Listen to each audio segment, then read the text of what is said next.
Conduzco una grúa de remolque en el turno de noche. La semana pasada recibí una llamada que me hizo temer al bosque. Llevo 8 años conduciendo una grúa para Morrison's Auto Recovery. Empecé en los turnos de día, pero el trabajo nocturno paga mejor y hay menos tráfico con el que lidiar. Te acostumbras a los horarios extraños, a los conductores ebrios que han estrellado sus coches contra postes de teléfono, a las averías en tramos oscuros de carretera donde no hay cobertura. Es un trabajo honesto, y soy bueno en ello. La mayoría de las llamadas son rutinarias. Batería muerta, rueda pinchada, un pequeño golpe donde nadie salió herido. De vez en cuando te llega algo que se te queda grabado, como la vez que saqué un sedán del arroyo Miller con el conductor aún dentro, o el tipo que insistía en que su coche había sido movido mientras tomaba un café en la parada de camiones. Aprendes a tomar las historias de la gente con escepticismo. El estrés y el miedo hacen que la gente vea cosas que no están. Pero la llamada del martes pasado fue diferente.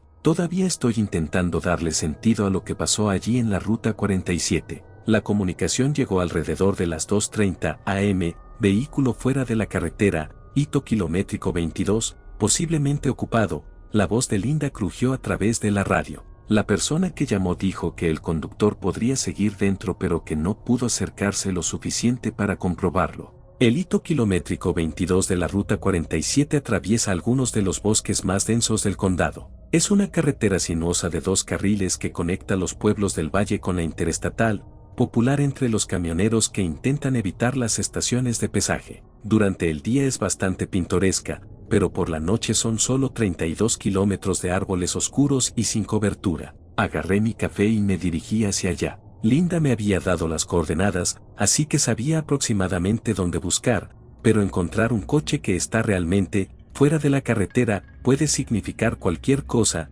desde apartado en el arcén hasta envuelto alrededor de un árbol a 50 metros dentro del bosque. Mantuve una velocidad razonable y estuve atento a reflectores o cristales rotos. Lo encontré aproximadamente a medio kilómetro pasado el hito. A primera vista, parecía que el conductor simplemente se había apartado para hacer una llamada o dormir un poco. El coche, un Honda Accord azul, de quizás 5 años, estaba aparcado a unos 9 metros de la línea de árboles en un parche de terreno relativamente plano. El motor estaba apagado pero los faros seguían encendidos, lanzando haces débiles a través de la niebla que se había levantado durante el trayecto. Aparqué mi grúa en paralelo a la carretera y encendí las luces intermitentes. El procedimiento estándar es evaluar la situación antes de empezar a enganchar nada, así que agarré mi linterna y me acerqué para ver con qué estaba lidiando. Fue entonces cuando noté lo primero extraño. Las puertas del coche estaban todas cerradas, las ventanillas subidas por completo, y pude ver a alguien en el asiento del conductor. Una mujer joven,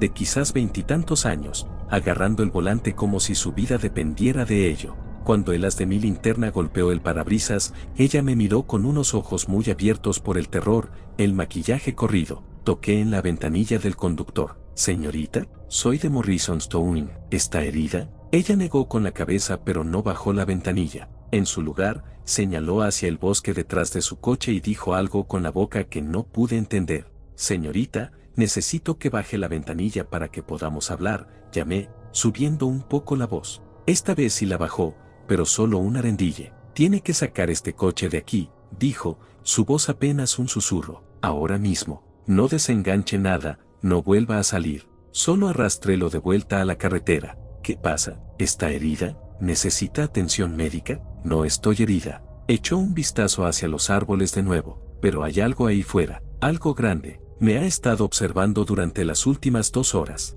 Lo admito, mi primer pensamiento fueron las drogas o el alcohol. No sería la primera vez que alguien se asusta de las sombras bajo los efectos, pero no olía a alcohol, y su habla era clara y coherente. ¿Qué tipo de algo?, pregunté, siguiéndole el juego. No lo sé, nunca lo pude ver bien, pero es enorme, más grande que una persona, y ha estado rodeando el coche, quedándose atrás en los árboles donde no puedo verlo claramente. Dirigí el haz de mi linterna hacia el bosque detrás de su coche. La niebla hacía difícil ver más de 6 metros, pero no vi nada inusual, solo pinos y maleza, igual que el resto del bosque a lo largo de la Ruta 47. Señorita, no veo nada ahí atrás. ¿Qué tal si ponemos su coche de vuelta en la carretera y la sigo hasta la gasolinera más cercana? ¿Puede llamar a alguien desde allí? No. Su voz era firme. No vaya ahí atrás. Solo enganche el coche y arrástrelo, por favor.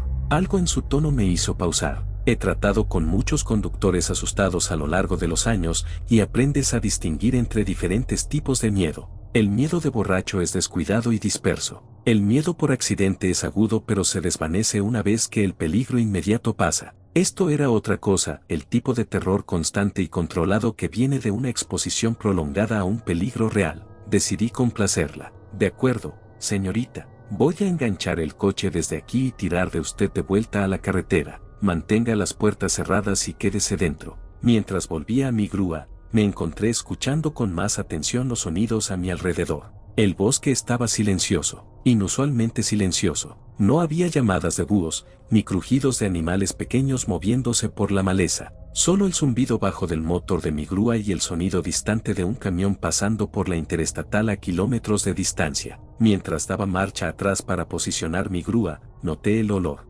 Era fuerte y almizclado, como un perro mojado que se ha revolcado en algo muerto. El tipo de olor que te hace respirar por la boca. Me he topado con muchos animales atropellados durante mis años de remolque, pero esto era diferente, más intenso, y de alguna manera, más fresco. Al salir para conectar las cadenas, dirigí mi linterna alrededor del Honda e inmediatamente entendí por qué la mujer estaba tan aterrorizada. En el techo de su coche había dos enormes huellas de manos presionadas profundamente en el metal.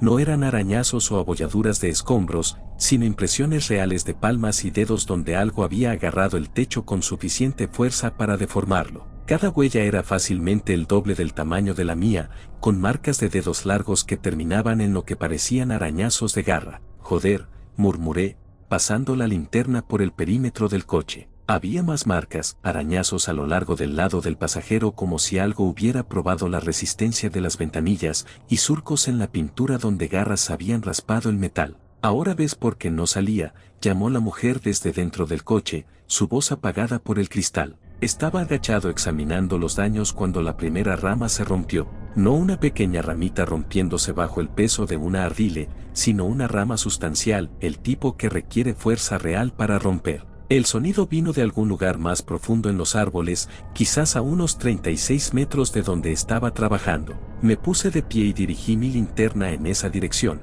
pero el solo penetró unos 6 metros en la niebla antes de ser tragado. Luego vino otra rama, crack. Esta más cerca, quizás a 27 metros. Luego otra, crack, de una dirección completamente diferente. Señor, la voz de la mujer estaba tensa por la ansiedad.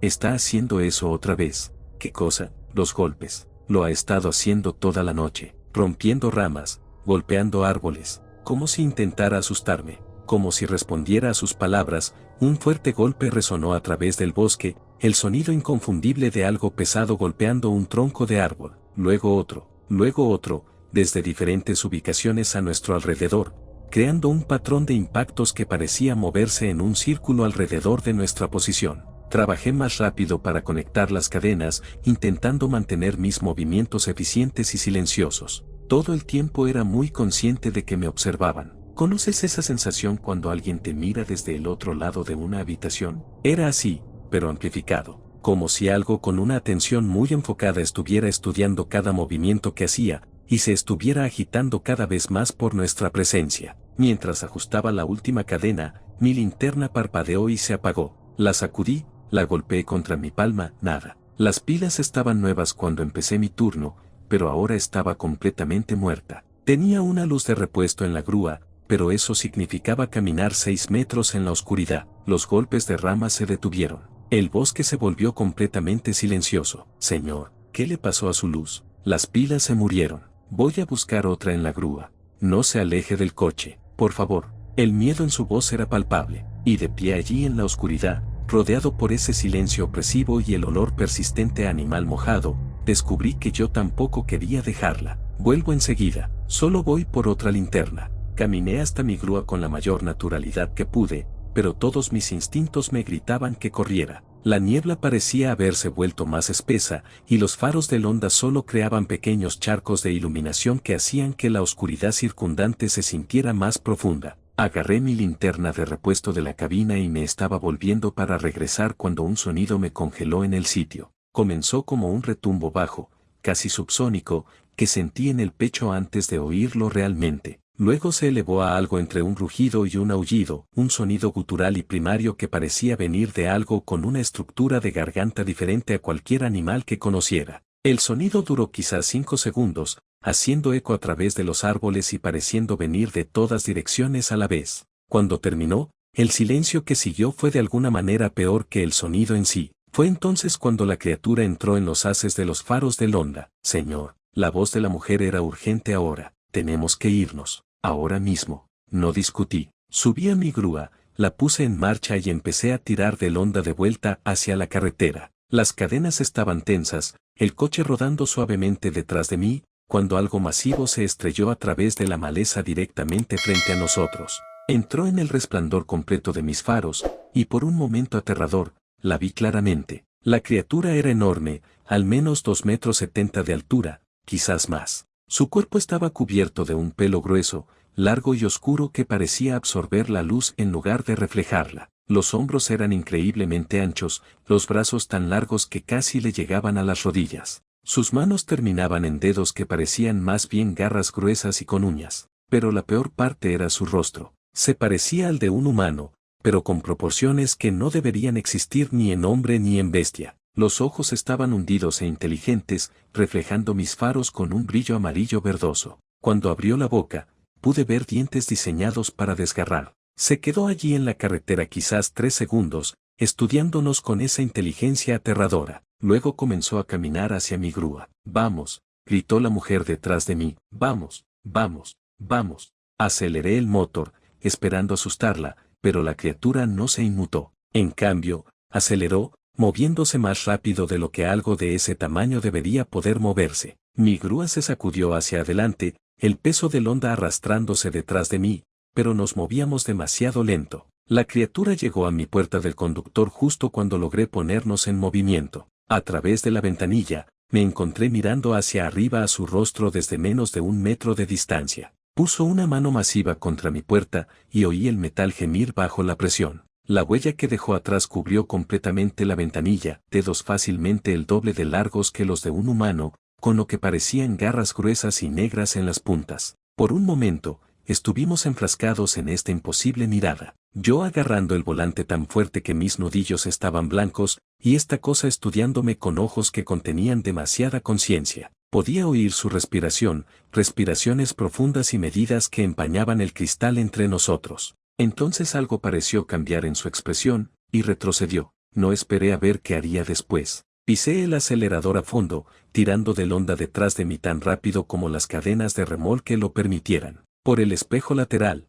vi cómo la criatura se hacía más pequeña, pero no desapareció en el bosque. Simplemente se quedó allí en medio de la carretera, mirándonos ir. No nos detuvimos hasta llegar a la gasolinera a 13 kilómetros de distancia por la ruta 47. Mis manos temblaban tanto que apenas podía poner la grúa en estacionamiento. Detrás de mí, podía oír a la mujer llorando. No sollozos histéricos, sino el llanto silencioso de alguien que acaba de sobrevivir a algo que no debería ser survivable. Cuando finalmente salí para desenganchar su coche, vi lo que la criatura había dejado atrás. Había una huella de mano presionada profundamente en el metal de la puerta de mi grúa, no solo en la superficie, sino realmente deformada hacia adentro como si el metal fuera arcilla blanda. Cada dedo había dejado una impresión distinta, completa con marcas de garras que habían arañado la pintura hasta el acero desnudo. La mujer se paró a mi lado, mirando la evidencia de lo que acabábamos de encontrar. «Esas no estaban allí antes», susurró.